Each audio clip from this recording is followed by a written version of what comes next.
안녕하세요. 풋볼 포레스트입니다. 한국 축구가 최근 대한축구협회의 막장 행보로 인해 그 근간이 크게 흔들리고 있고, 대한축구협회에서는 현역 울산현대 감독이었던 홍명보 감독을 대표팀 사령탑에 앉히면서 엄청난 논란을 야기시켰었는데, 대한축구협회에서는 홍명보 감독에게 20억 원의 연봉을 투자하느라 유럽 빅리그 출신의 명장들을 외면했고, 대한축구협회에서 외면한 감독 중 하나인 구스타보 포엑 감독이 이끄는 전북현대가 바로 오늘 리그 5경기를 남긴 상황에서 K리그 조기 우승을 달성하는 미친 업적을 쓰면서 대한축구협회의 결정이 결국 잘못됐다는 것이 증명되는 결과가 만들어졌습니다. 최근 한국 축구는 대한축구협회의 잘못된 행보로 인해 크게 흔들리고 있는 상황입니다.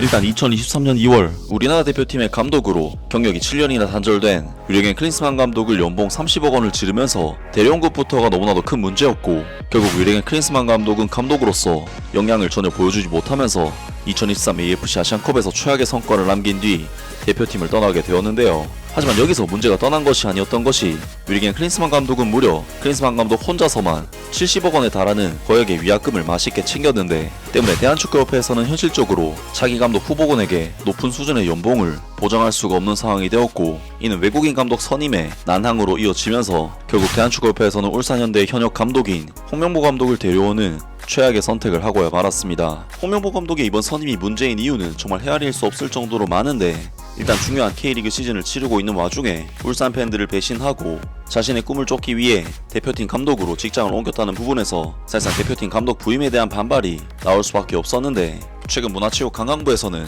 홍명보 감독의 선임 절차에 대한 불공정성을 주장하고 나섰고, 전 국민적인 논란으로까지 번지기에 이르렀습니다. 물론 이러한 사태는 논란이 될 것을 알면서도 감독직을 받아들인 홍명보 감독의 책임도 크지만, 애초에 경력이 단절된 클린스만 감독을 30억 주면서 선임하고 그 외 승부조작범을 사면하는 등 전반적으로 축구에 대한 이해가 부족한 축구 팬들이 도저히 이해할 수가 없는 행보를 보여주고 있는 대한축구협회와 정몽규 회장이 근본적인 원인이라고 할 수가 있는데요. 물론 대한축구협회에서 아무리 노력해도 모든 외국 감독들이 대한민국 대표팀 감독직 제안에 관심이 없다거나 정말 피치 못할 사정으로 홍명보 감독을 선임할 수밖에 없는 그런 상황이라면 그나마 이해해줄 수도 있겠지만, 대한축구협회에서 차기 감독으로 선임할 만한 인물이 오직 홍명보 감독 한 명뿐이었냐라고 한다면 그거는 또 아니었고, 오히려 대한민국 대표팀 감독직을 맡고 싶다고 공개 인터뷰를 남겼던 인물들도 수두룩했었는데요. 한때 FC 서울에서 K리그도 경험해봤고 터키 국가대표팀을 이끌고 월드컵에서 3위까지 달성했던 세뉴 기네슈 감독이 먼저 대한민국 대표팀 감독직에서 자신의 마지막 감독 커리어를 마무리 짓고 싶다는 의사를 강력히 표명을 했고, 그리고 기네슈 감독에 이어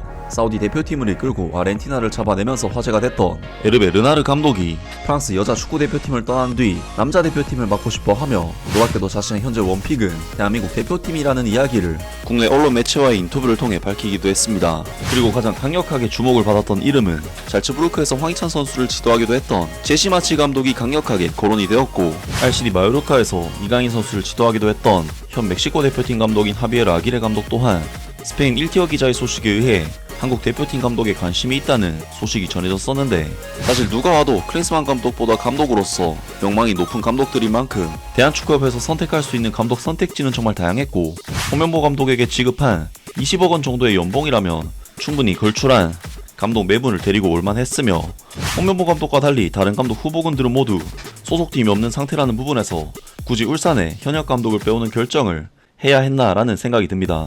그리고 앞서 언급된 인물들 말고도 우루과이 출신의 감독 구스타보 포엑 감독도 대한민국 대표팀 감독직에 큰 관심을 보인 인물이었는데요. 구스타보 포엑 감독은 프리미어리그 클럽인 썬더랜드와 프랑스 리그앙에 지롱된 보르도, 그리스 대표팀 등 굵직한 감독 커리어를 지낸 인물로 최근 커리어가 하락세라는 부분은 다소 걸리는 부분이긴 하지만, 한국 대표팀 감독직에 대한 진정성 있는 인터뷰로 한국을 정말 오고 싶어 했던 인물인데, 대한축구협회에서는 포엑 감독을 결국 외면하면서 기회를 주지 않았고 홍명보 감독을 선택을 했는데요. 그리고 한국에 대한 꿈이 있었던 구스타보 포엑 감독은 2025년 정말 놀랍게도 K리그 최고 명문 구단인 전북현대 감독으로서 부임하게 되면서 한국에서의 못다한 꿈을 위해 커리어를 시작하게 됩니다.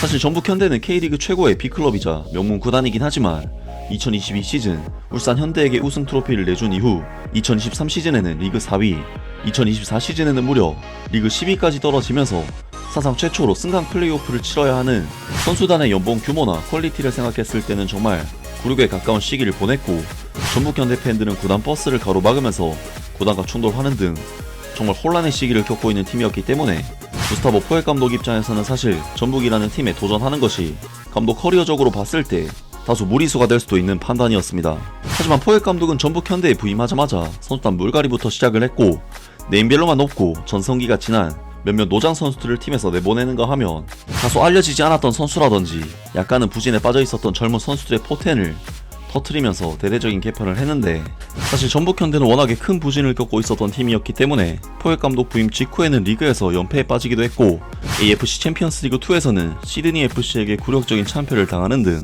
부침도 있었지만 결국 포엘 감독 특유의 실리적이고 안정적인 경기 운영 능력이 빛을 발하면서 전북현대는 연승 행진을 거듭했고, 특히 전진우 선수를 통한 적재적소에 적절한 교체 투입으로 상당한 효과를 보면서 용병술에 있어서도 상당한 강점을 보여줬는데요. 결국 포엘 감독의 전북현대는 시즌 중반기에 무려 22경기 무패를 달성하는 역대급 상승세를 타면서 K리그에서 살상 독주 체제로 달려갔고, 바로 오늘 있었던 수원FC와의 경기에서도 2대0으로 승리를 거두면서 전북현대는 2025 시즌 K리그 1에서 21승 8무 4패로 승점 71점을 기록, 5경기 남긴 상황에서 2위 김천 상무와 승점 차이를 16점 차로 벌렸기 때문에 전북현대는 바로 오늘자로 K리그 우승을 달성해내는 그야말로 엄청난 결과를 만들어냈습니다. 전북현대로서는 작년에 강등권에 떨어졌었기 때문에 포엘 감독 선임 후 곧바로 우승을 차지한 결과가 정말 놀랍지 않을 수가 없는데, 전북현대 공식 홈페이지에서는 구단이 역대 최다 우승을 달성했다는 소식을 전해왔습니다.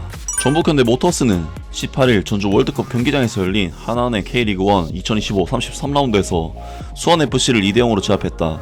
이 승리로 승점 71점을 기록한 전북현대는 2위 김첨상무와의 격차를 남은 경기 수와 관계없이 벌리며 7년 만에 조기 우승을 달성했다. 역대 K리그 10번째 우승도 기록했다. 경기 시작 1분 만에 선제골이 터졌다. 김태환의 오른쪽 크로스를 콤파뇨가 정확한 헤더로 연결하며 골망을 흔들었다. 일찍 리드를 잡은 전북은 이후 경기 주도권을 완전히 가져갔다. 측면과 중앙을 오가며 강한 압박을 이어갔고 공격 템포를 유지하며 수원FC의 수비진을 흔들었다. 전반전 27분 콤파뇨가 추가골을 터뜨렸지만 VAR 판독 끝에 핸드볼 파울이 선언돼 득점이 취소됐다. 콤파뇨는 이후 부상으로 티아고와 교체됐다. 후반전 들어서도 전북의 공격은 멈추지 않았다. 후반전 16분 수원FC의 핸드볼 파울로 얻은 페널티킥 상황에서 티아고가 오른발로 강하게 차넣으며 2대0을 만들었다. 전북현대는 송민규와 이승우를 빼고 권창훈과 한국영을 투입, 선수 구성에 변화를 줬다. 선수 교체를 펼쳤지만 전북현대는 높은 볼 점유율을 바탕으로 수원FC를 괴롭혔다. 수원FC는 문전 홈전 중 안현범이 슈팅을 시도했지만 골대를 맞고 튀어나왔다. 결국 추가 실점 없이 승리, 전북현대는 대망의 10번째 우승을 확정지었다. 이날 경기 승리로 전북현대는 2018 시즌 이후 7년 만에 조기 우승이자 통산 10번째 K리그 정상에 올랐다. 지나치는 리그 11호 추락하며 창단 후 최대 위기를 겪었던 전북현대는 단 1년 만에 왕자를 되찾으며 명가의 자존심을 완전히 되살려냈다. 정말 전북현대 이번 우승은 아무도 예상하지 못한 대반전 우승이었는데요. 암흑의 시기를 지난 전북현대 팬들에게 축하한다는 말씀을 전하고 싶습니다. 아무튼 이번 영상은 여기까지고요. 저는 다음 영상으로 바로 찾아뵙겠습니다.